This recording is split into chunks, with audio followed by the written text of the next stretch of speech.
Nous voulons te dire merci encore ce matin, Seigneur, pour toutes tes joies, pour toutes tes paix qui se renouvellent tous les jours dans nos vies. Merci parce que tu veilles sur la vie de chacun d'entre nous. Merci parce que tu veilles, Seigneur Dieu, sur nos sorties et nos entrées. Merci parce que tu permets que sur nos tables, nous avons de quoi manger, de quoi boire. Merci parce que tu permets également que nos frères et sœurs à travers le monde, Papa, puissent aussi avoir également, Seigneur Dieu, cette joie, cette paix. Merci parce que tu prends soin d'eux. Merci parce que tu prends soin de leur famille aussi. Et merci parce que tu les protèges de la même manière que tu nous protèges, Papa. Nous te disons merci, Seigneur Dieu, pour nos frères qui nous suivent en ligne, Seigneur Dieu. Nous te disons merci, Seigneur, pour nos frères qui vont recevoir, Seigneur Dieu, après ce partage, Seigneur Dieu, ces enseignements, ces louanges, afin qu'eux aussi puissent en profiter. Éternel mon Dieu, nous voulons te dire également merci pour nos conducteurs, Papa. Tu as dit selon ta parole dans 1 Timothée chapitre 2 que avant toute chose, nous devons prier pour nos autorités, ceux que toi-même tu as élevés afin qu'ils puissent nous diriger, afin que nous puissions mener une vie paisible, Papa. C'est ainsi que, Seigneur Dieu, nous prions pour notre pays, la France, Seigneur Dieu, qui traverse actuellement, Seigneur Dieu, un problème, un grand problème politique. Mais nous savons, Seigneur Dieu, que rien n'est impossible à toi. Voilà pourquoi nous prions, Seigneur Dieu, que toi-même tu puisses donner, Seigneur, la sagesse et l'intelligence nécessaires à tous ces hommes, Papa, qui doivent diriger, qui doivent gouverner, qui doivent orienter ce pays, afin qu'ils orientent ce pays, Seigneur Dieu, dans le droit chemin, Papa. Nous prions pour le président de la République, Emmanuel Macron. Nous prions pour le nouveau Premier ministre, le Cornu. Nous prions pour, Seigneur Dieu, le nouveau gouvernement qui va être nommé. Nous prions pour tous ces députés qui sont à l'Assemblée, même s'ils ne sont pas en accord, Seigneur Dieu. Nous prions pour l'unité, Seigneur Dieu, au sein du gouvernement français, afin que nous puissions, Seigneur Dieu, avoir une vie paisible dans ce pays. Seigneur, l'avenir de cet État, Seigneur Dieu, le bien-être, l'épanouissement des membres de ce pays dépend, Seigneur Dieu, de ce gouvernement, dépend, Seigneur Dieu, de ces politiques. Mais Seigneur,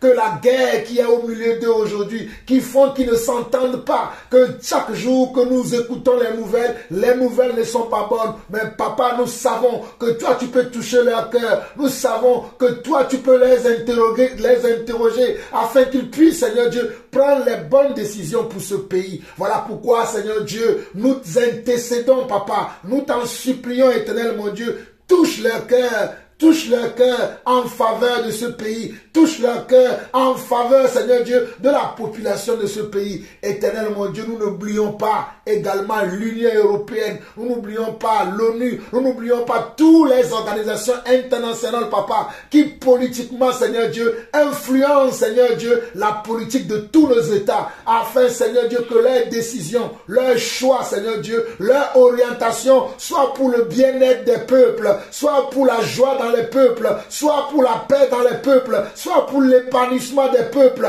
Que les guerres cessent, Papa. Que les guerres cessent, Papa. Éternel, mon Dieu, je veux te dire merci déjà pour la paix, pour la guerre qui est depuis 2 ans au Proche-Orient, Papa. Nous avons appris cette semaine, Seigneur Dieu, qu'il y aura une paix et une trêve de cette guerre. Papa, nous te disons merci. Que cette paix puisse se multiplier pour aller toucher même la Russie, l'Ukraine, Papa, et tous ces États, Seigneur Dieu, dans lesquels il y a les guerres, dans lesquels, Seigneur Dieu, il n'y a pas la paix. Nous savons, Seigneur Dieu, que dans tous ces États, nous avons des frères et sœurs. Et non seulement que nous avons des frères et sœurs, nous croyons également que, Seigneur, tu as des personnes à sauver également dans ces nations. S'ils sont morts sans te connaître, est-ce que c'est ça ce que tu souhaites? Car tu déclares selon ta parole que ce n'est pas la mort du méchant que tu désires, mais tu désires que le méchant vive afin qu'il te connaisse et qu'il sache que c'est toi qui es le Dieu véritable et la vie éternelle, Papa. Voilà pourquoi, éternel mon Dieu, nous t'en supplions, nous prions pour tous ces pays qui sont en guerre, qui sont en conflit aujourd'hui, même les États dans lesquels il n'y a pas encore de guerre, mais cela s'annonce. Éternel mon Dieu, nous prions pour les paix, nous prions pour la paix dans toutes ces nations, la paix dans tous ces pays, la paix dans tous ces cœurs. Et Seigneur Dieu, que ta sagesse, que ton amour puisse gagner, Seigneur Dieu, ces gouvernants, puisse gagner, Seigneur Dieu, ces hommes et femmes politiques, Seigneur Dieu, qui ont les décisions sur les vies des peuples, qui ont les décisions sur les vies des nations. Éternel mon Dieu, incline leur cœur, Papa, à l'amour, incline leur cœur à l'intérêt de la nation, incline leur cœur à l'intérêt de tout le monde, même du plus petit, papa, afin, Seigneur Dieu, qu'ils ne soient pas, Seigneur Dieu, imbus d'eux-mêmes, sans penser aux autres, mais qu'ils puissent penser à l'intérêt de tout le monde. Papa, nous voulons continuer encore aujourd'hui notre enseignement, notre partage sur la foi. Éternel mon Dieu, qui sommes-nous si ce n'est pas toi qui nous donne ta foi? Voilà pourquoi nous prions que tu prépares encore nos cœurs à recevoir ce message que toi-même tu as mis dans nos cœurs à partager la foi, à connaître, Seigneur Dieu, ce que la foi englobe et ce que c'est que la vraie foi. Pas la foi simplement dans la bouche, pas la foi simplement dans la parole, mais une foi, Seigneur Dieu, qui peut braver des épreuves, une foi, Seigneur Dieu, qui peut surmonter des épreuves, une foi, Seigneur Dieu, qui peut être toujours, Seigneur Dieu, à sa place. Voilà pourquoi, éternel mon Dieu, nous te bénissons encore pour ta parole, parce que ta parole est une lumière, ta parole est une lampe sur nos pieds, sur nos sentiers. Voilà pourquoi nous voulons encore aujourd'hui qu'elle vienne nous éclairer afin que nos lampes ne se teignent pas. Seigneur, pardonne-nous si nous t'avons oublié. Pardonne-nous si nous avons oublié ta parole. Pardonne-nous si nous t'avons rejeté. Mais Seigneur mon Dieu, que celui qui est tombé hier se lève aujourd'hui. Que celui qui s'est couché hier, qui ne s'est même pas soucié de toi, qui s'en fout, Seigneur Dieu, de ta parole, éternel mon Dieu, relève-le aujourd'hui et montre-lui la voie de la vérité. Montre-lui que c'est toi le chemin, la vérité et la vie. Montre-lui que c'est à toi, rien n'est impossible, papa. Seigneur, que nos cœurs, que nos vies, que nos pensées, que nos sentiments, que nos émotions se tournent vers toi et vers toi seul. Car toi seul, tu mérites la gloire, car toi seul, tu mérites la louange. Au nom de Jésus-Christ, nous avons ainsi prié. Amen. Amen.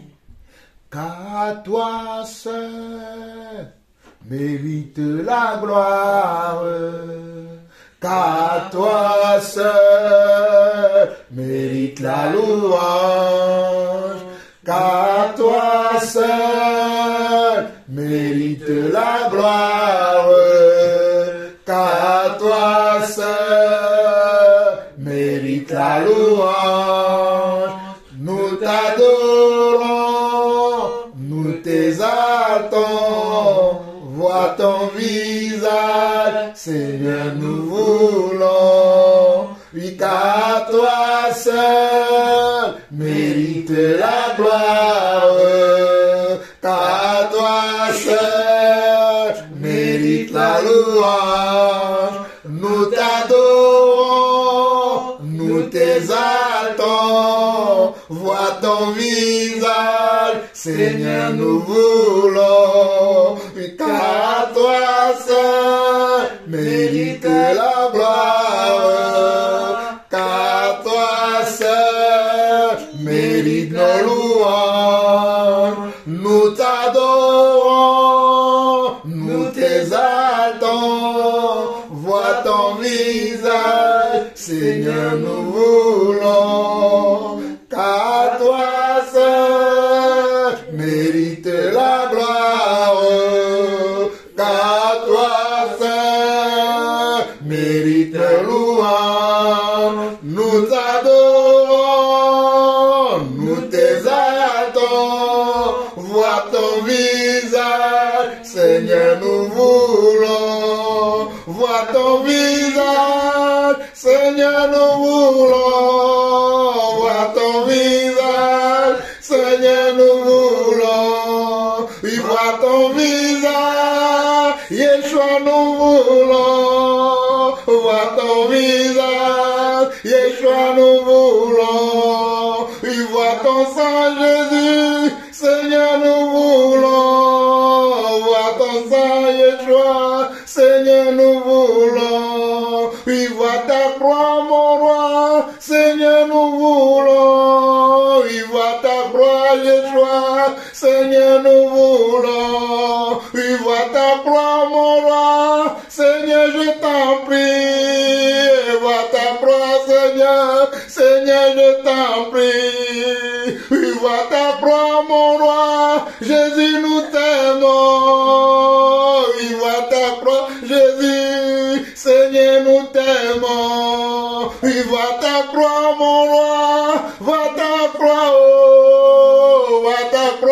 mon Dieu, va-t'en croire, va-t'en croire, Rabbi, va-t'en croire, oh, va-t'en croire, Seigneur, va-t'en croire, et vois ton sang, vois ton sang, vois ton sang, vois ton sang, vois ton sang, agneau immolé, vois ton sang, agneau immolé, oui, vois ton sang, vois ton sang, vois ton sang, vois ton sang, oh, vois ton sang, agneau immolé, vois ton sang, agneau immolé, vois ton sang, Rabbi, et pitié de nous, vois ton sang, Jésus, et pitié de moi, vois ton sang, Seigneur, et pitié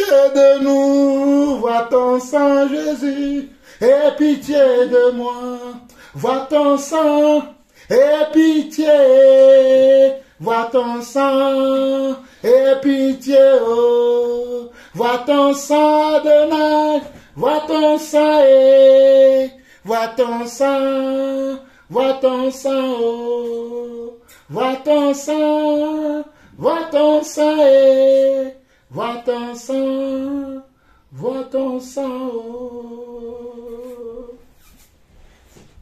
Seigneur, nous savons que tu as versé ton sang à la croix de Golgotha pour la vie de chacun d'entre nous. Seigneur, aide-nous à prendre conscience, nous qui sommes ton Église, nous qui sommes les membres de ton Église, à ne pas fouler aux pieds cette grâce que tu nous as faite. Car la mort qui devait tomber sur nous, le châtiment qui nous était destiné, toi tu l'as dérouté de nos vies, afin que nous puissions porter le nom qui est le plus beau nom de tous les noms, Papa. Le nom d'être appelé fils et fille de Dieu. Papa, que nous soyons tous conscients afin de ne pas fouler aux pieds cette grâce, mais que chaque jour que tu fais, que chaque jour que tu nous fais grâce, que nous puissions, Seigneur Dieu, marcher, Seigneur Dieu, en conformité avec ton esprit, en conformité avec ta parole, que la convoitise des yeux, que l'orgueil de la vie, que, Seigneur Dieu, les mauvaises pensées puissent sortir de nos vies, afin que nos vies soient similaires à ta vie. Car tu as dit, tel Père, tel Fils, Papa. Tu as dit, tel je suis, tel vous serez. Et Papa, nous croyons réellement que nous sommes ce que tu dis que nous sommes. Voilà pourquoi nous refusons, Seigneur Dieu, de vivre dans le monde comme si nous étions du monde, car le monde n'est pas notre destination, mais ta demeure, ton royaume est notre destination. Nous voulons aller dans ton royaume, nous voulons vivre dans ton royaume, nous voulons être toujours près de toi, auprès de toi, marcher avec toi, cheminer avec toi, sans te tourner le dos, mais continuer à marcher dans tes voies. Papa, nous prions pour nos frères et sœurs qui sont peut-être en ce moment, Seigneur Dieu, perturbés ou, Seigneur Dieu, terrassés par les épreuves de la vie. Nous en avons beaucoup, Seigneur, mais toi, tu peux les sauver, tu peux les préserver. Papa, je me rappelle, selon ta parole dans Jean, lorsque Pierre a tréfailli dans la foi, toi-même tu as dit, Pierre, le diable t'a réclamé pour te cribler comme le froment. Mais moi, j'ai prié pour toi afin que ta foi ne défaille point. Afin que ta foi ne défaille point. Seigneur, je prie également pour nous-mêmes qui sommes ici, pour nos frères et sœurs qui nous suivent en ligne, pour nos frères et sœurs qui recevront après, Seigneur Dieu, cet enseignement, Papa. Nous prions que leur foi ne défaille point. Nous prions que leur foi ne défaille point. Nous prions que leur foi ne défaille point. Nous prions que leur foi grandisse de jour en jour pour la gloire de ton nom, pour la gloire de ton seul nom, Papa. Parce que c'est à toi seul qu'appartiennent le règne, la puissance et la gloire pour des siècles. Au nom de Jésus-Christ, nous avons ainsi prié. Amen. Amen. Est-ce que quelqu'un veut dire quelque chose avant qu'on commence?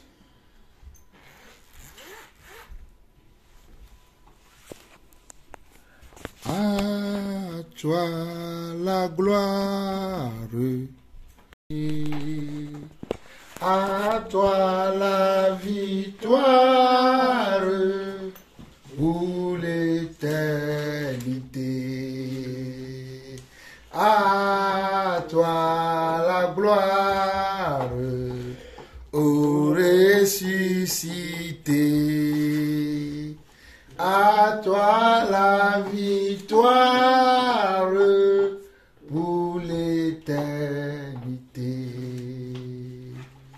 brillant de lumière, l'ange est descendu. Il roule la pierre du tombeau vaincu. Oui, à toi la gloire, ô ressuscité. À toi la victoire pour l'éternité. Merci Seigneur pour ta gloire, ta victoire qui demeure dans nos vies pour l'éternité. Amen. Donc nous allons continuer notre partage sur la foi. La dernière fois, nous nous sommes arrêtés au verset 19. Je pense qu'aujourd'hui, je ne vais pas faire de rappel parce que nous avons fait déjà plusieurs fois des rappels par rapport à tout ce que nous avons vu jusqu'à ce moment. Donc aujourd'hui, nous allons juste continuer, je crois, du verset 20 et au verset 27 aujourd'hui. Donc on nous dit également dans Hébreux chapitre 11, le verset 20 au verset 27 que c'est par la foi qu'Isaac bénit Jacob et Ésaü en vue des choses à venir. On dit c'est par la foi qu'Isaac bénit Jacob et Ésaü en vue des choses à venir. Donc par ce premier verset, nous voyons que par la foi, nous pouvons voir des choses à venir. Nous avons déjà vu que la foi est une ferme assurance des choses qu'on espère, une démonstration de celles qu'on ne voit pas. Donc si la foi est une chose qu'on espère, je peux comprendre ici dans le verset 20 pourquoi on nous dit que c'est par la foi qu'Isaac bénit Jacob et Ésaü en vue des choses à venir. Donc par la foi, je peux bénir mes enfants. Par la foi, je peux bénir mon foyer. Par la foi, je peux bénir mon travail. Par la foi, je peux bénir mes activités. Par la foi, je peux bénir ma journée. Par la foi, je peux intercéder pour les situations que je peux rencontrer sur toute ma vie ou dans toute ma vie. Voilà pourquoi on nous dit ici au verset 20 que c'est par la foi qu'Isaac bénit Jacob et Ésaü en vue des choses à venir.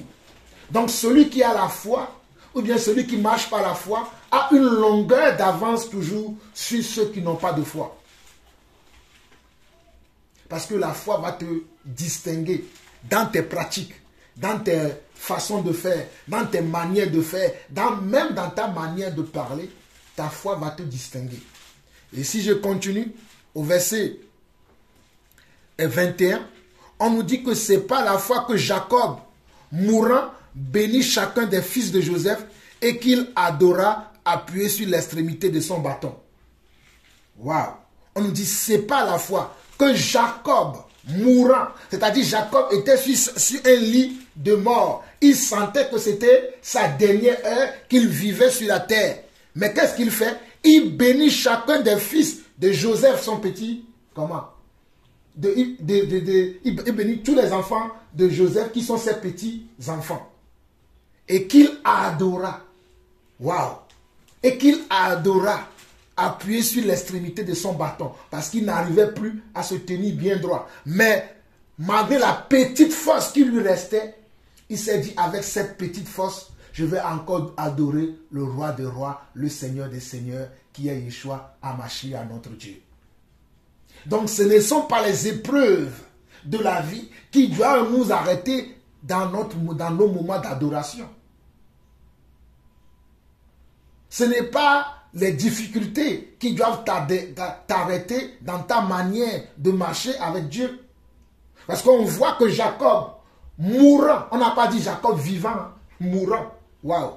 Même dans la mort, il continue à glorifier le Seigneur. Même dans la mort, il continue à adorer le Seigneur et il prononçait comment? Des paroles de bénédiction sur la vie de ses enfants. Waouh! La foi est importante. Cette histoire me rappelle l'histoire de Shadrach, Meshach et Abednego. Ils avaient été jetés dans les temps de feu. Mais pendant qu'ils étaient dans les temps de feu, ils adoraient le Seigneur. Est-ce que nous, aujourd'hui, nous sommes capables de pouvoir adorer Dieu dans les difficultés, dans les problèmes? dans les situations difficiles que nous rencontrons dans ce monde, est-ce que sommes-nous capables de continuer à adorer le Seigneur ou nous allons nous plaindre? Parce que de nos jours, les gens aiment se plaindre. Seigneur, moi je t'adore, mais regarde ma vie. Seigneur, moi je te loue, mais regarde ma vie. La vie de ma voisine, la vie de mon cousin, la vie de ma cousine, la vie des autres, elles sont mieux que moi. Mais tel n'est pas ce que Jacob a fait ici. Mourant, n'ayant plus de force, il s'appuyant sur l'extrémité de son bâton et il adora le Seigneur. Verset 22 de Hébreux 11, on nous dit, c'est pas la fois que Joseph, mourant, fit mention de la sortie des fils d'Israël et qu'il donna des ordres au sujet de ses os. On dit, c'est pas la fois que Joseph, mourant, il a suivi quoi? Il a suivi son grand-père. Il a suivi son père, Jacob. Parce qu'on nous dit, c'est pas la fois que Joseph, mourant, fit mention de la sortie des fils d'Israël. Parce qu'il savait que les fils d'Israël, parce qu'Israël c'est Jacob, hein, devaient sortir comment? De l'Égypte. Donc il en a parlé et qu'il donna des instructions concernant ces os qui ne devaient pas être comment? Enterrés sur la terre étrangère qui est la terre d'Égypte. Waouh! Quelle foi! Aujourd'hui, vous et moi, nous sommes sur une terre étrangère. Si vous ne le savez pas. Vous allez me dire, oui, papa, je suis né en France. Mais les enfants de Joseph, ils sont juifs. Ils sont hébreux, nés de la race d'hébreux. Mais ils étaient nés où? Ils étaient nés en Égypte. Ah oui.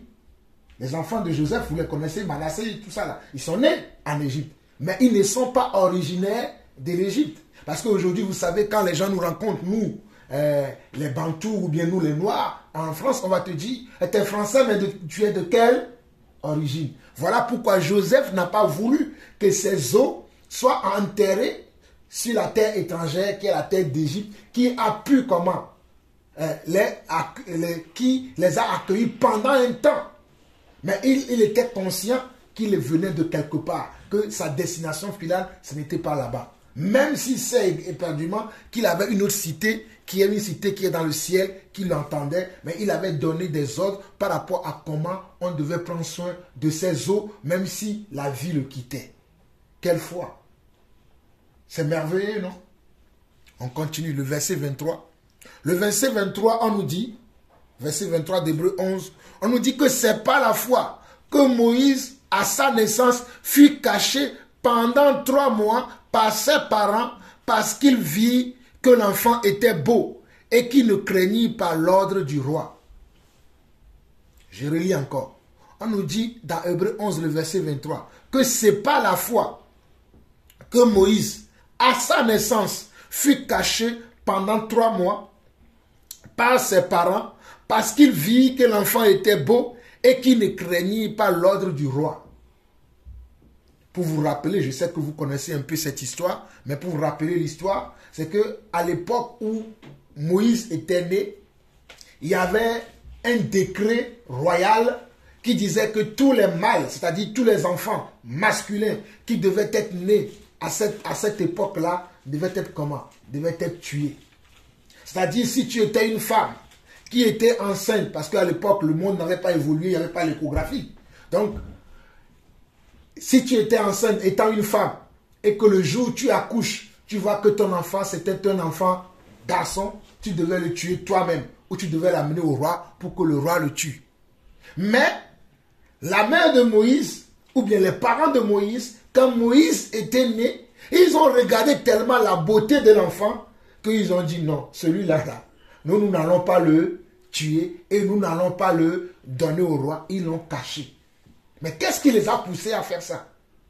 La Bible appelle ça la foi. Ou l'histoire nous appelle ça que parce qu'ils avaient la foi dans leur cœur. Ils avaient la foi que cet enfant-là, il y a quelque chose, il y a une étoile sur cet enfant.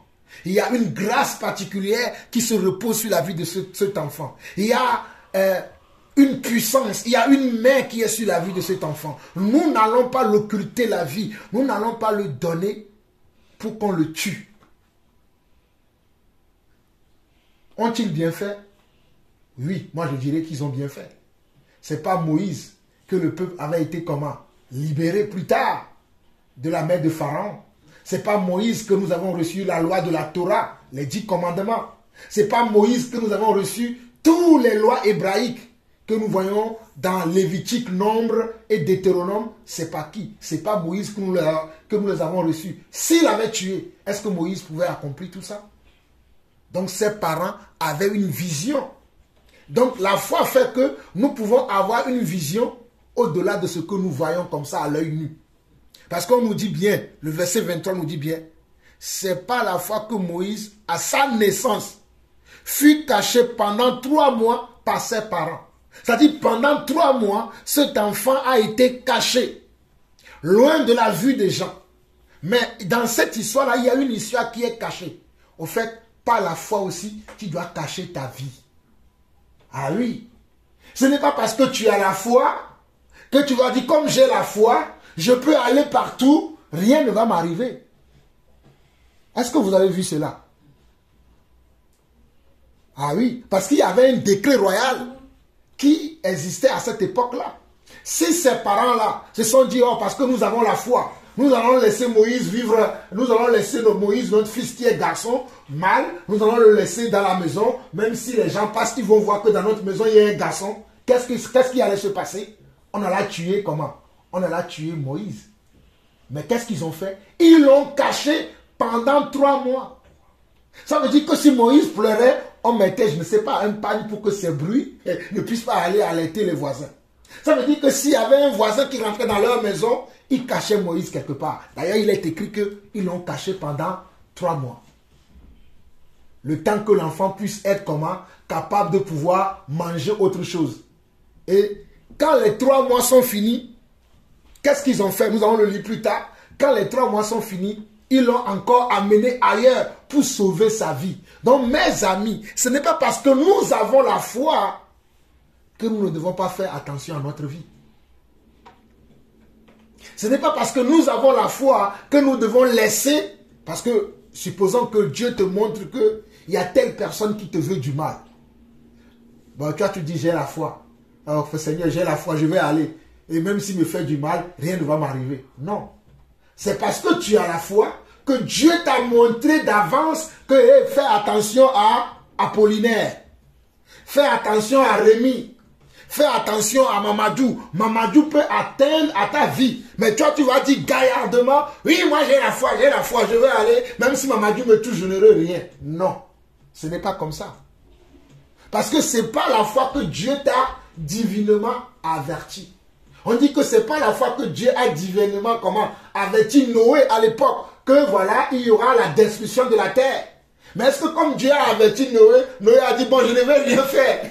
Dieu m'a averti, moi je vais dormir seulement. Le jour là va arriver, Dieu va me sauver. Non. Il a mis en application ce que Dieu lui avait montré. Donc quand on a la foi, on doit aussi se protéger. Ah, protégeons-nous mes frères.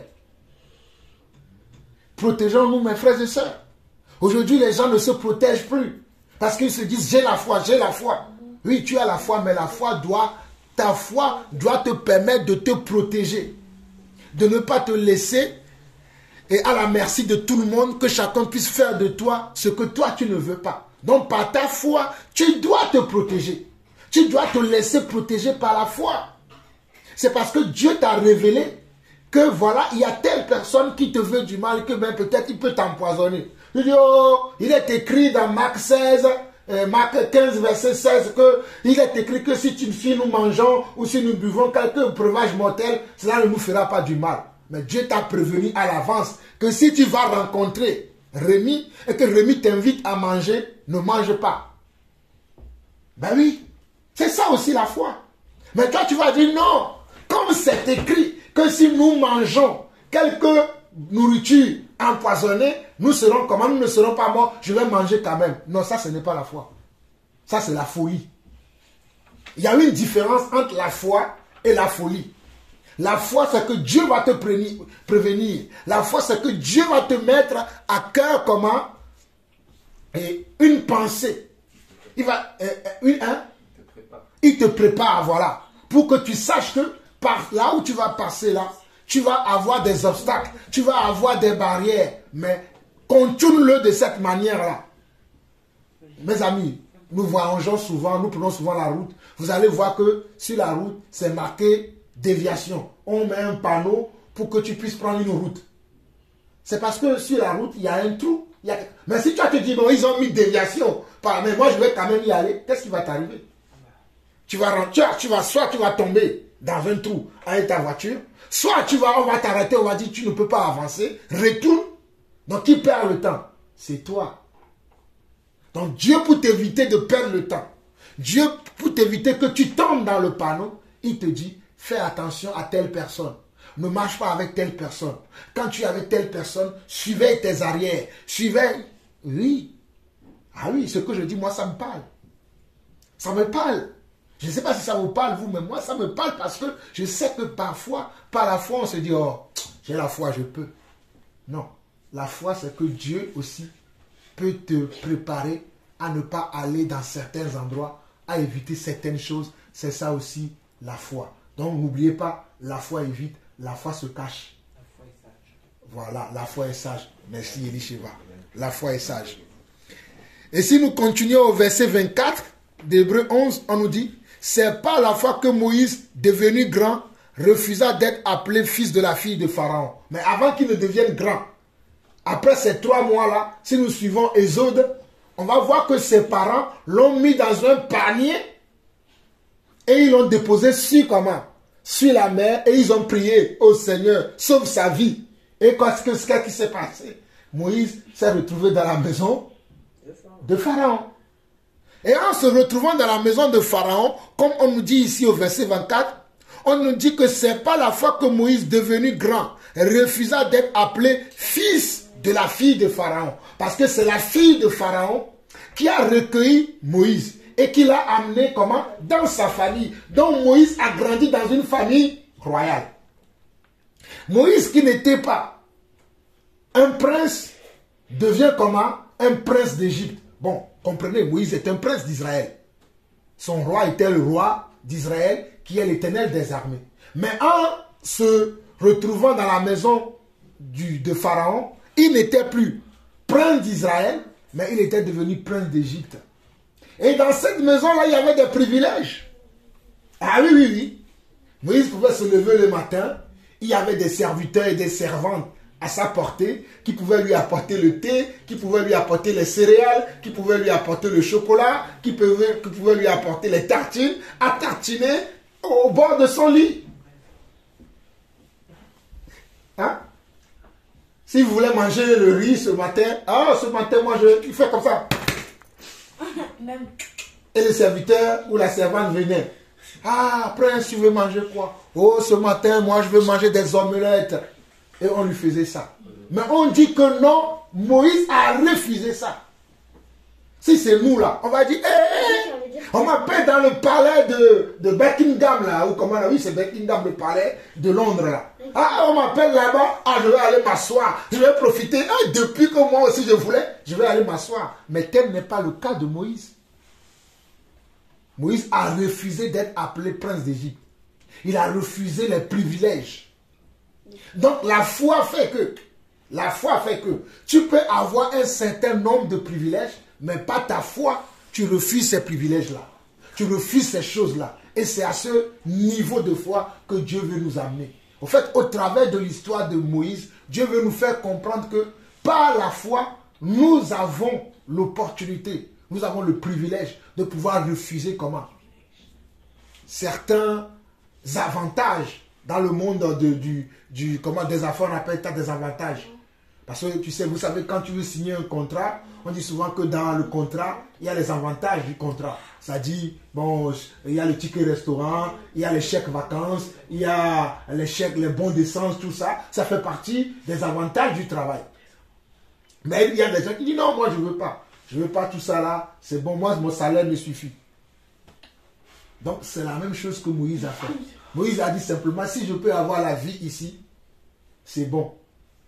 Parce que la suite, regardez la suite. Verset 25. Parce que c'est la suite qui est... Pourquoi Moïse a adopté ce comportement? C'est le verset 25 à la suite qui nous révèle. On nous dit, il préféra être maltraité avec le peuple de Dieu plutôt que d'avoir pour un peu de temps la jouissance du péché. C'est vrai, dans la maison du roi, il y a tout ce qu'il voulait. C'est vrai, dans la maison du roi, il y a tous les privilèges. Mais ces privilèges-là sont là avec quoi? Avec quoi? Avec le péché. Mais qui a instruit Moïse quant à ce qui concerne le péché?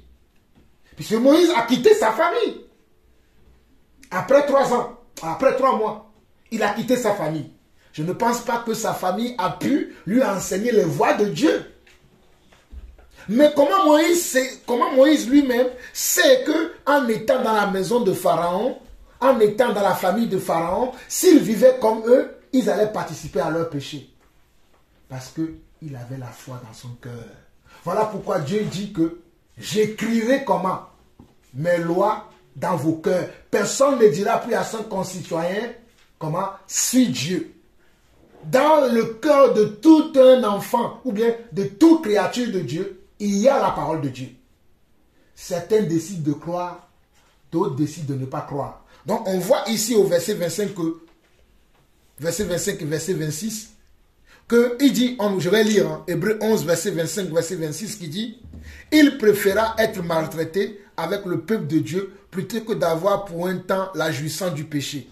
Il regarda l'opprobre de Christ comme une richesse plus grande que les trésors de l'Égypte, car il avait les yeux fixés sur la rémunération. Quand est-ce que Moïse a connu Christ? Puisque Christ n'était même pas encore venu. Mais on nous dit au verset 26, c'est un détail qui est très important, qui est capital. On nous dit, il regarda l'opprobre de Christ. Donc Moïse aussi a été divinement averti qu'il y aura quelqu'un, parce qu'il a dit même lui d'ailleurs, à la fin de sa vie, il va le dire, dans Deutéronome 32, il va dire que le Seigneur suscitera comment? Un prophète comme moi, et vous l'écouterez. Donc Moïse avait entendu, avait eu la révélation qu'il y aura quelqu'un qui va naître après, qui sera comment? Le sauveur de peuple, et son nom serait Christ. Et qui va souffrir. Voilà pourquoi on nous dit au verset 26, il regarda l'opprobre de Christ comme une richesse plus grande que les trésors de l'Égypte. Donc il a vu que la souffrance qu'il va subir, l'ignominie qu'il va subir, le rejet qu'il va subir, les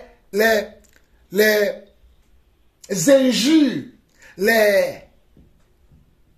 comment on dit ça? Les commérages, tout ce qui va être dit sur lui, lui, il a regardé ça comment plus intéressant à subir que de dire, bon, je vais faire comme les Égyptiens, je vais vivre comme eux. Il a préféré qu'on puisse le traiter de,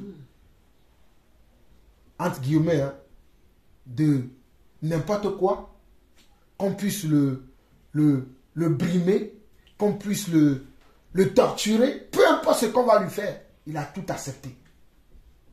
Sommes-nous prêts aujourd'hui d'accepter ces choses-là? De savoir que je peux bénéficier de telle chose. J'ai la possibilité de profiter de telle chose. J'ai la possibilité d'avoir telle chose. Mais je décide moi-même de ne pas avoir ces privilèges-là. Est-ce que nous sommes capables de ça?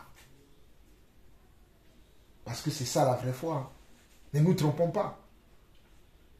C'est ça la vraie foi.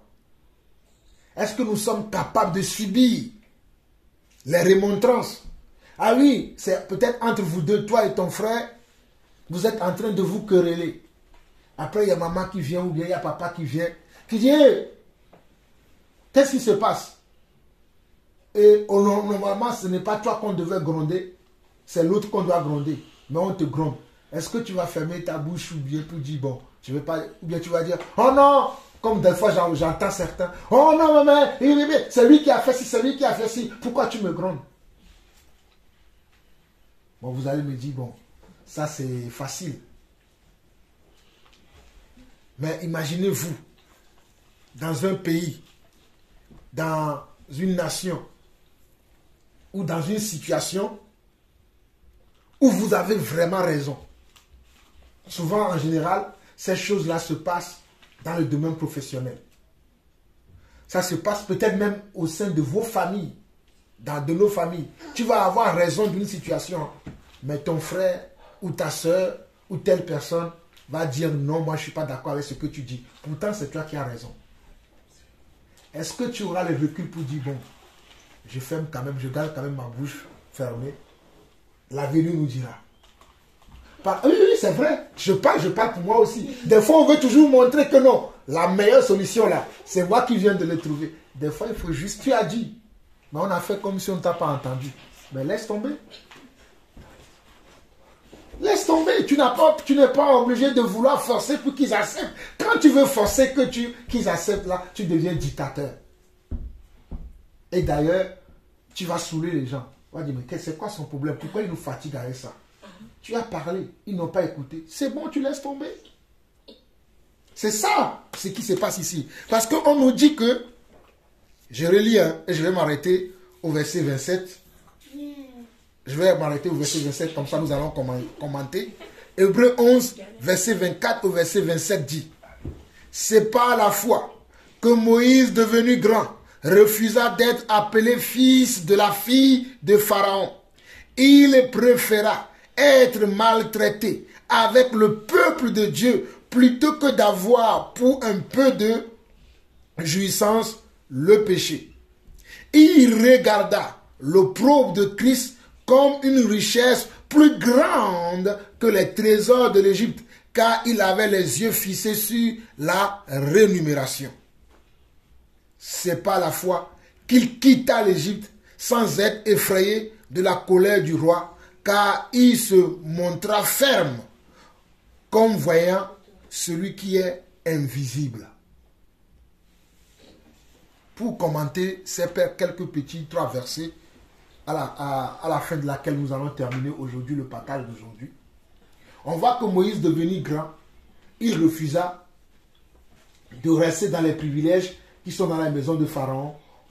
Mes amis, je ne sais pas si on imagine un peu, parce que Moïse voyait comment le peuple d'Israël était maltraité. C'était eux qui faisaient les pailles. Les parpaings plutôt, pour le roi. C'était eux qui faisaient, en d'autres mots, ils étaient ceux qui s'occupaient des corvées.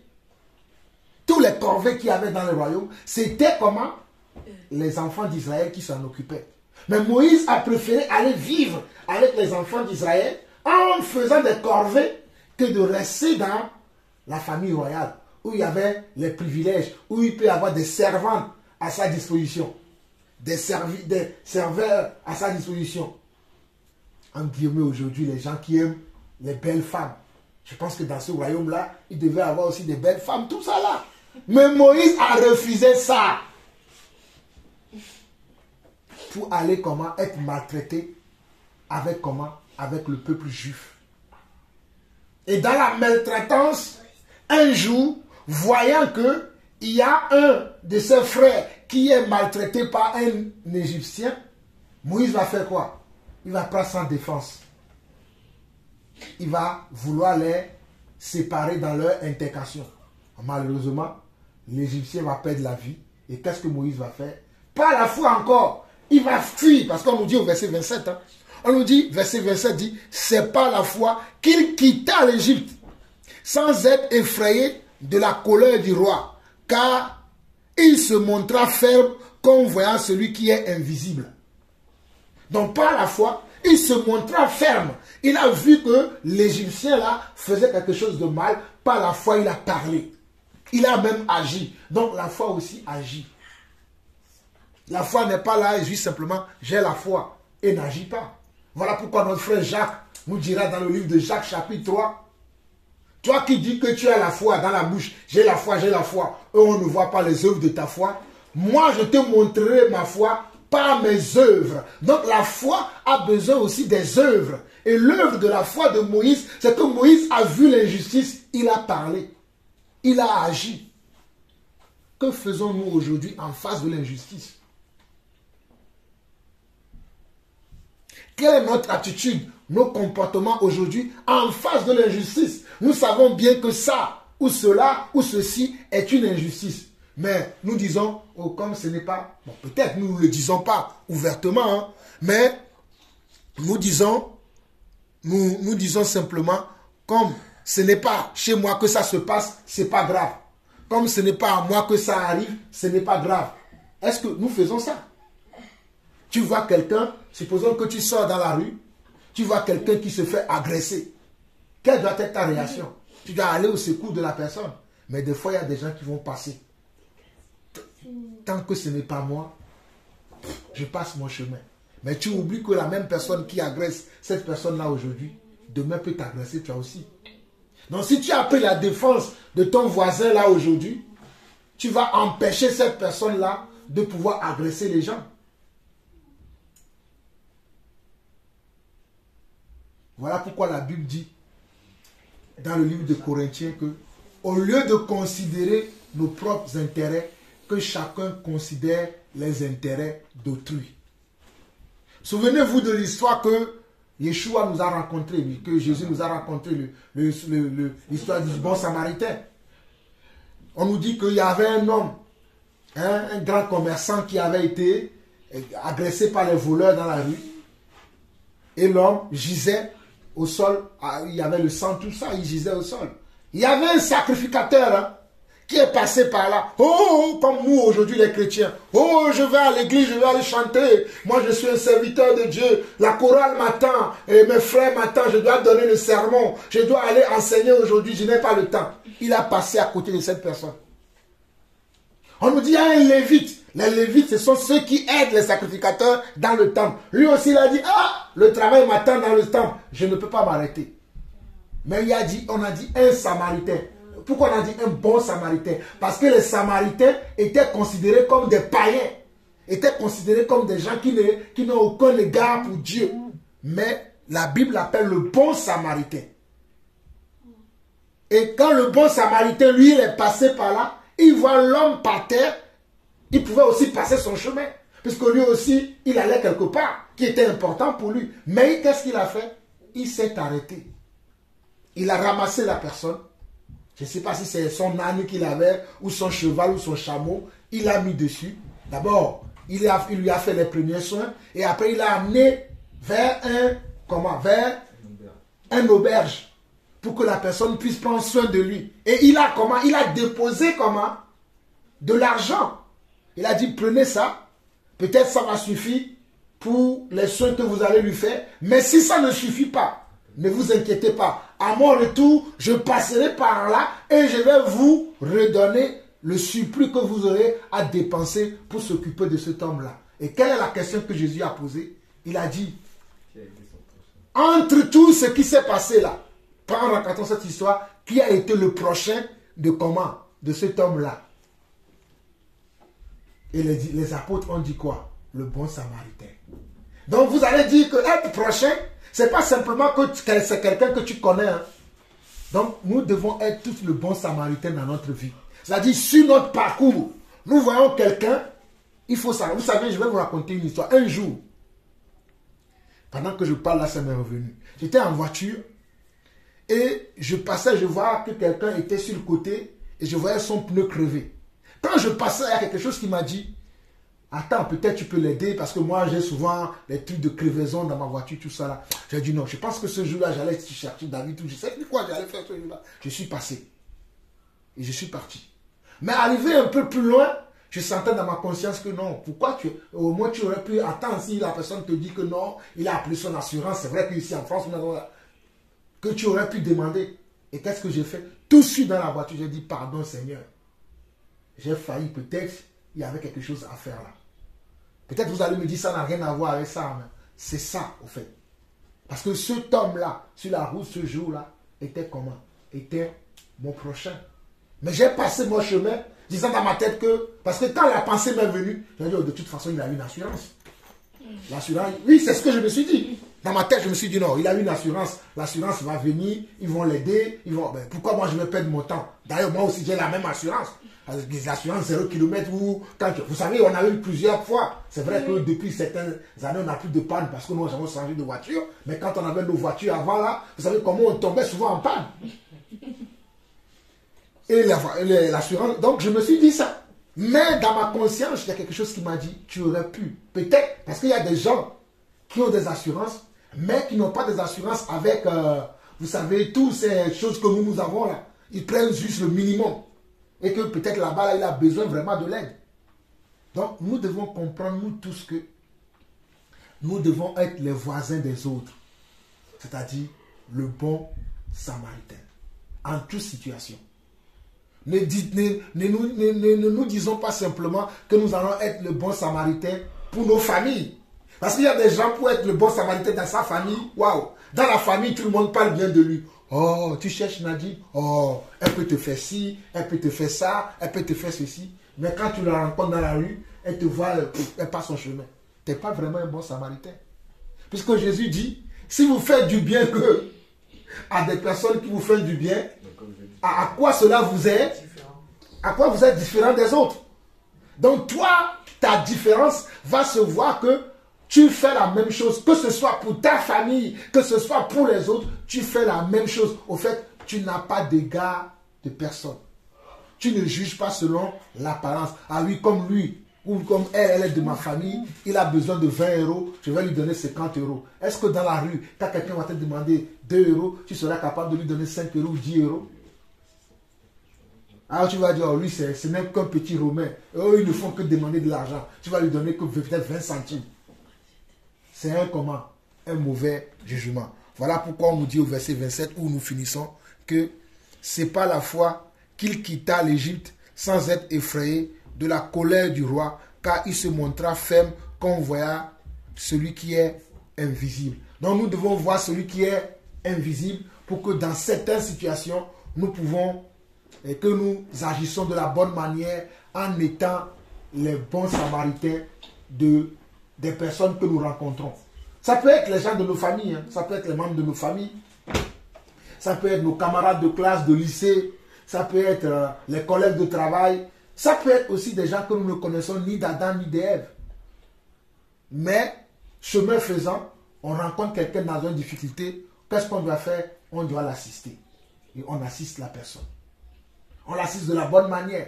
Pas juste j'assiste pour... Il y a aussi des gens qui font ça. Ils font semblant d'être de bons samaritains. Mais en réalité, ils ne sont pas des bons samaritains. Ils font ça pour quelque chose. Ce n'est pas de ça que je parle. C'est-à-dire faire quelque chose dans le but de dire que peut-être demain, lui ou elle aussi me fera pareil. Non.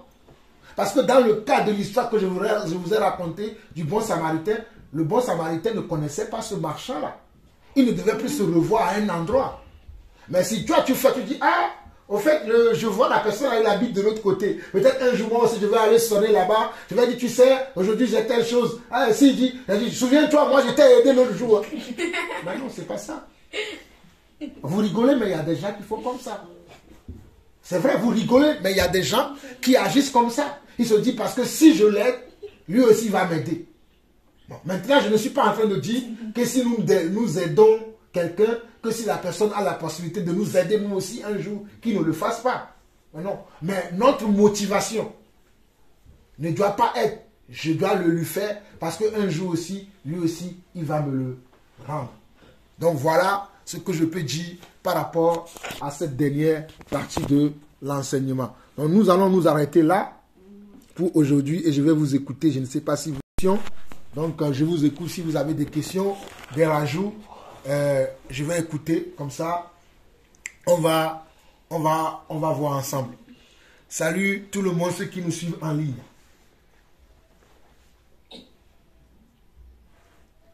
Qui a des questions?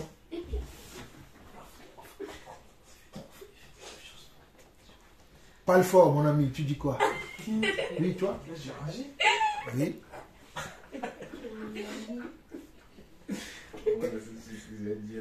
Oui.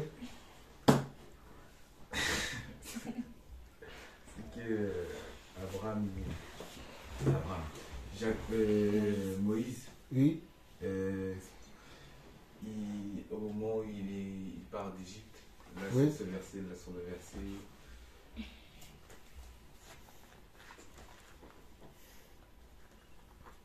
Sur le verset 27 où il dit c'est par la foi qu'il quitta l'Égypte sans être effrayé de la colère du roi car il se montra ferme comme voyant celui qui est invisible.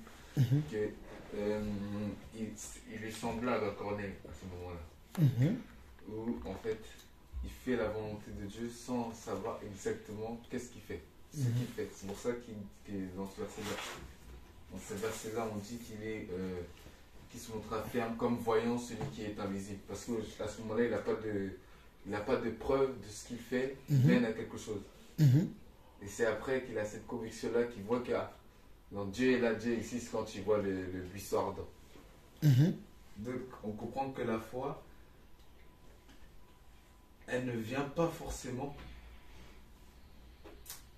après avoir eu une relation directe avec Dieu en fait. Elle vient par une façon de faire, un comportement, une marche. Et c'est la marche qui fait qu'après tu as la foi. C'est par ta marche qu'on voit ta foi même. Donc c'est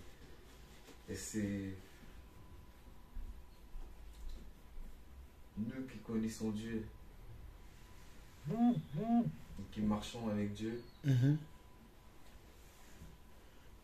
Est-ce qu'on arrive à marcher comme ces hommes qui marchaient sans avoir la conviction que Dieu existe? Est-ce que nous, si demain on nous envoie dans un pays, on nous dit oui, tu dois aller là-bas sans rien, est-ce qu'on sera prêt à le faire? Est-ce que si nous demain on dit tu fais ce travail-là, alors que tu comptais faire un autre travail, est-ce que tu seras prêt à le faire?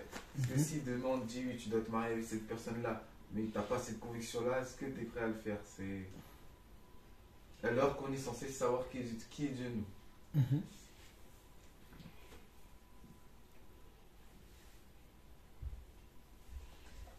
C'est la foi.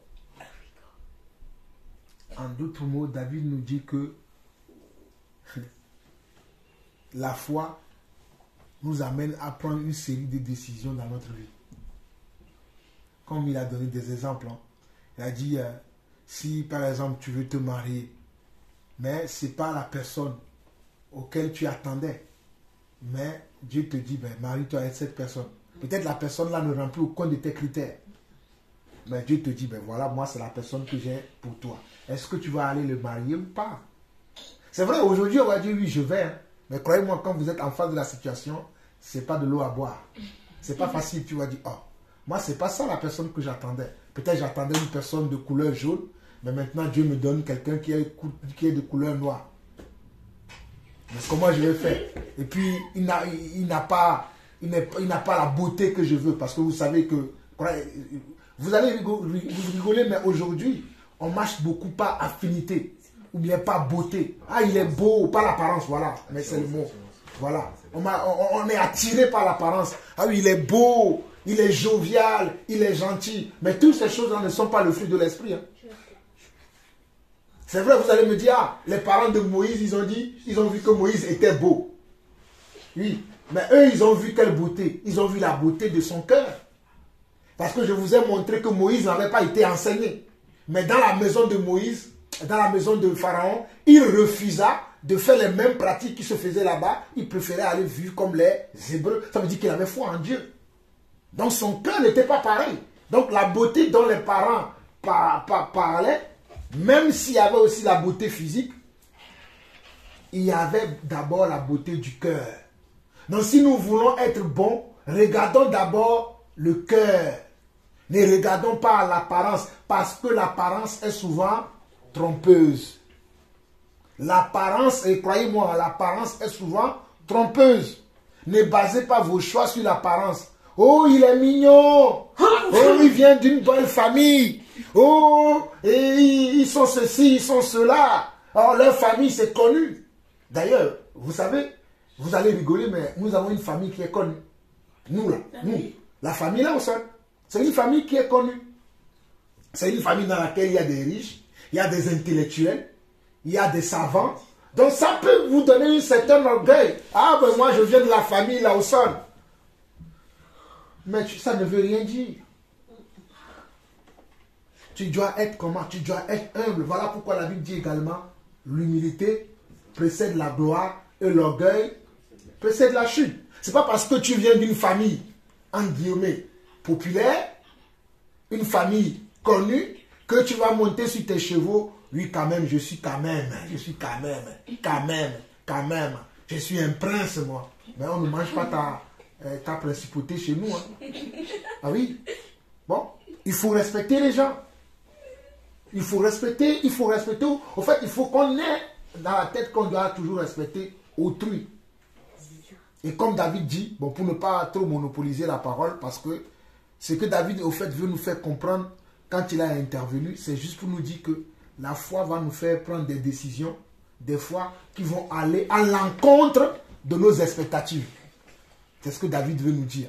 Peut-être Elisheva aussi veut nous dire quelque chose. On va l'écouter parce que je la vois chercher.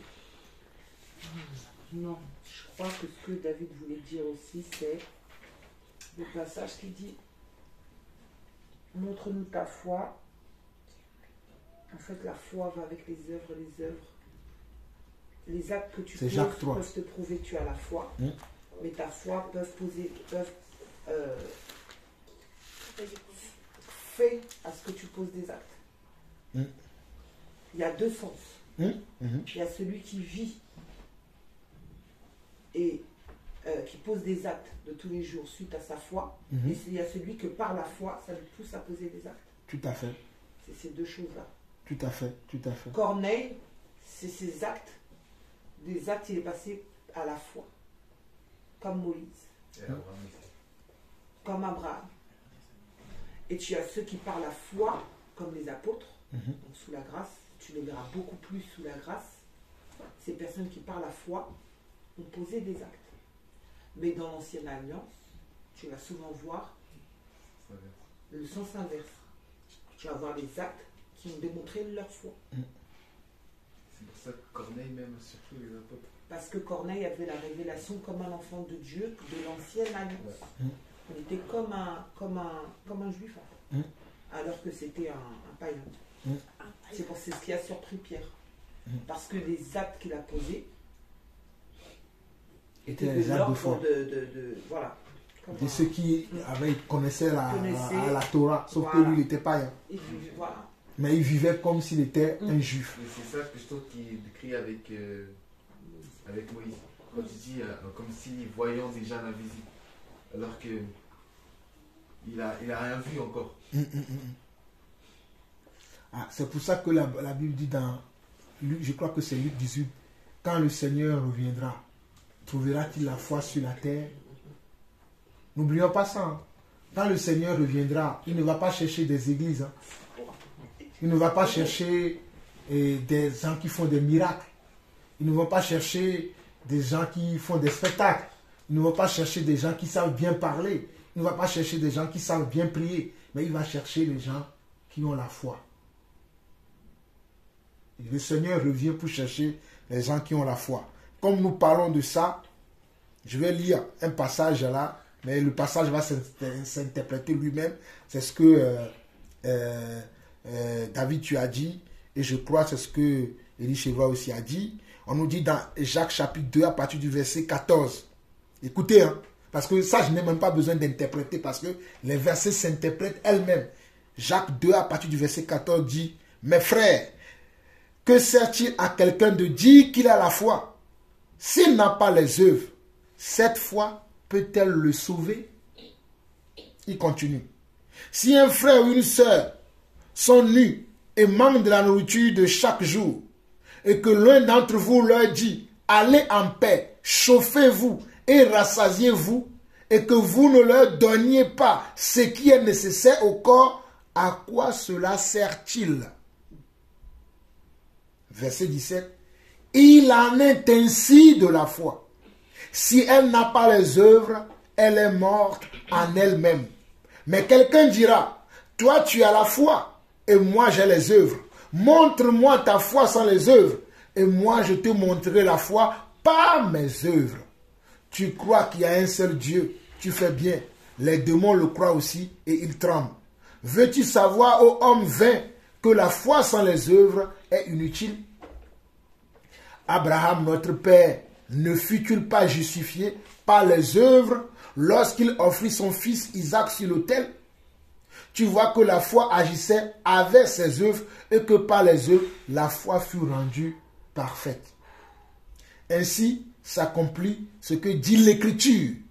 Abraham crut à Dieu et cela lui fut imputé à justice et il fut appelé ami de Dieu. Voyez-vous que l'homme est justifié par les œuvres et non pas la foi seulement. Rahab, la prostituée, ne fut-elle pas également justifiée par les œuvres lorsqu'elle reçut les messagers et qu'elle les fit partir par un autre chemin? Comme le corps sans esprit est mort, De même, la foi sans les œuvres est morte. C'est important ce que nous venons de lire. Hein. Parce que vous allez voir qu'aujourd'hui, les chrétiens vont dire, c'est pour ça que je n'aime pas le monde des chrétiens. Ah oui, moi, je n'ai pas besoin d'accomplir les œuvres. Je n'ai pas besoin de vivre la sanctification. Parce que c'est la sanctification, c'est Dieu même qui va le faire à l'intérieur de moi. Mensonge, baliverne du diable. Parce qu'en te sanctifiant, en te purifiant, en menant une vie droite, une vie juste devant les hommes et devant Dieu, tu es en train de démontrer comment? Ta foi. Mais aujourd'hui, les gens vont dire, sauvé, une fois pour toujours, je n'ai plus besoin d'accomplir les œuvres justes de la foi dont la Bible nous parle. Puisque la Bible nous parle que Dieu a préparé, dans Ephésiens 2, verset 10, on nous dit que Dieu a préparé d'enfance les œuvres justes afin que nous les appliquions. Mais il y a des gens aujourd'hui qui ne veulent pas avoir des œuvres. Bon, il y en a aussi qui sont trop dans les œuvres. Jusqu'à tel point qu'ils vont accuser les autres qui ne font pas comme eux. Alors que les 5 joies ne sont pas pareils. C'est-à-dire ceux qui sont dans, moi j'appelle ça, ils sont dans le, oh, il y a un vrai thème qui appelle ça. C'est-à-dire ils font tout c'est œuvre, je dois faire l'œuvre de Dieu. Ah, je dois faire l'œuvre de Dieu, je dois faire l'œuvre de Dieu. L'activisme, voilà le mot français. Ils sont dans l'activisme. Ils en font trop. Non. On ne fait pas pour épater Dieu. Mais on répond, au fait, la foi répond à un besoin. Tu dois faire pour répondre à un besoin. Ce n'est pas faire pour montrer que moi je fais et les autres ne font rien. Ça aussi, ce n'est pas la vraie foi. Ça, c'est quoi? C'est la manipulation.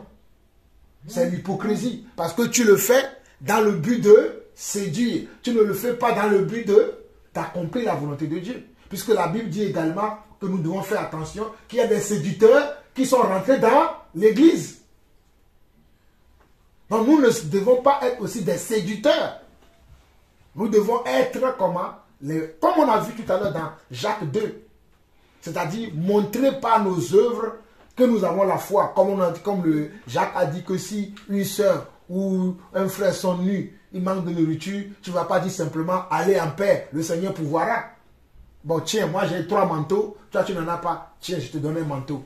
Tiens, moi j'ai 20 kilos de riz, je te donne 5 kilos. J'ai 2 poissons, je te donne 1. Ah, j'avais envie de manger un grec, viens, je vais prendre le grec, on va le partager en 2. C'est ça. Tu ne vas pas manger que pour toi. Tu vas prendre le grec et vous le partagez en 2. Ah ben c'est le dernier morceau de crêpe qui reste. Ah ben bon, tu ne vas pas dire, bon ben, moi je ne vais pas manger hier. Hier, je n'ai pas mangé beaucoup, ce matin je vais manger, pourquoi tu veux partager avec moi? Tu partages encore. Est-ce que vous voyez ce que je veux dire? Très bien même. Voilà. Est-ce que quelqu'un a quelque chose d'autre à rajouter?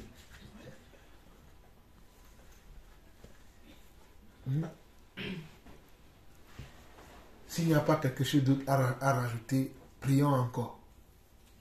Prions encore que Dieu nous aide. Parce que c'est vrai, hein, c'est bien de partager. C'est bien quand on partage comme ça. Hein.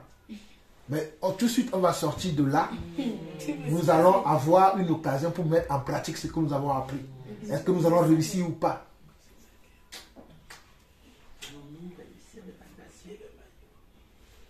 Ah oui. Allons-nous réussir ou pas? Donc, prions.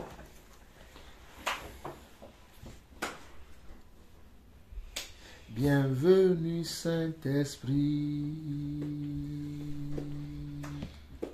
Nous sommes dans ta présence.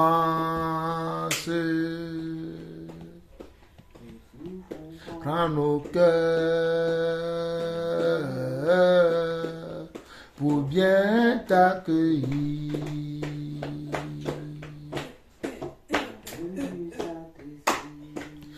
Venu Saint-Esprit, nous sommes dans ta présence.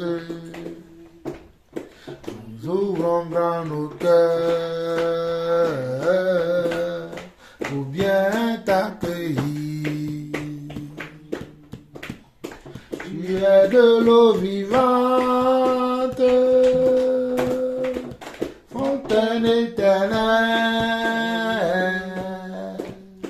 source de puissance.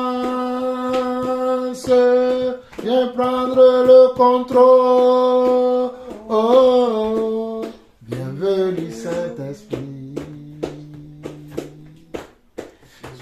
Dans ta présence, nous ouvrons dans nos cœurs pour bien t'accueillir.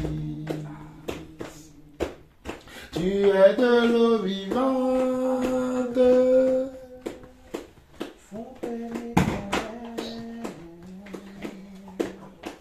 source de puissance, le contrôle, vivante, fontaine éternelle, puissance, viens prendre le contrôle. Bienvenue Saint-Esprit. Dans ta présence, nous ouvrons grand nos cœurs pour bien t'accueillir. Nous ouvrons grand nos cœurs pour bien t'accueillir. Merci Seigneur Saint-Esprit, merci pour ta présence dans nos vies. Merci pour la sagesse, l'intelligence, le savoir-faire, le savoir-être que tu es. Merci parce que c'est toi qui es le paraclet de notre vie. C'est toi que le Seigneur Yeshua nous a promis en disant que même si je m'en vais, je vous enverrai le Saint-Esprit. Celui qui viendra convaincre le monde de péché, de justice et de jugement. Celui que le monde ne peut voir et ne peut recevoir. Mais nous qui sommes les enfants de Dieu, nous avons cette capacité, nous avons ce privilège de connaître le Saint-Esprit et que le Saint-Esprit aussi nous connaît. Merci Seigneur Saint-Esprit pour ta présence dans nos vies. Merci Seigneur Saint-Esprit pour ta présence dans l'Église. Merci Seigneur Saint-Esprit pour ton œuvre, pour ton onction qui nous enseigne toutes choses, qui nous rappelle même les paroles du Seigneur et qui nous montre ou nous rappelle également les choses à venir. Seigneur Saint-Esprit, ce matin nous avons entendu ta voix, nous avons entendu ton enseignement, nous avons vu comment tu veux nous aider à marcher à la suite du Seigneur, à marcher comme le Seigneur, puisque celui qui a l'Esprit a les arts de l'Esprit, afin d'avoir le témoignage et la vie de l'Esprit en lui. Voilà pourquoi nous nous confions encore en toi de nouveau aujourd'hui. Nous prions, Seigneur Saint-Esprit, toi qui es le chef de l'Église, toi qui sais tout, toi qui connais tout, toi qui donnes l'onction, oh alléluia. Seigneur Saint-Esprit, viens nous enseigner encore, viens nous émonder encore, viens nous prouver et nous montrer que nous devons nous abandonner à toi. Que nous-mêmes, nous puissions mourir en nous et que toi, tu puisses prendre vie en nous, Papa. Ô Saint-Esprit, nous t'en supplions encore ce matin. Nous agenouillons devant toi. Nous ouvrons nos cœurs, nous ouvrons nos pensées, nous ouvrons notre esprit à toi et à toi seul.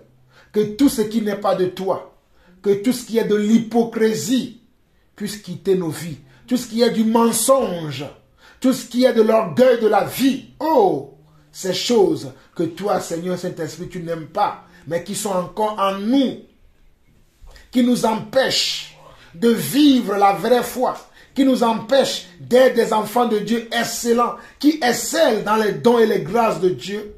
Ce matin, nous te demandons de venir nous aider.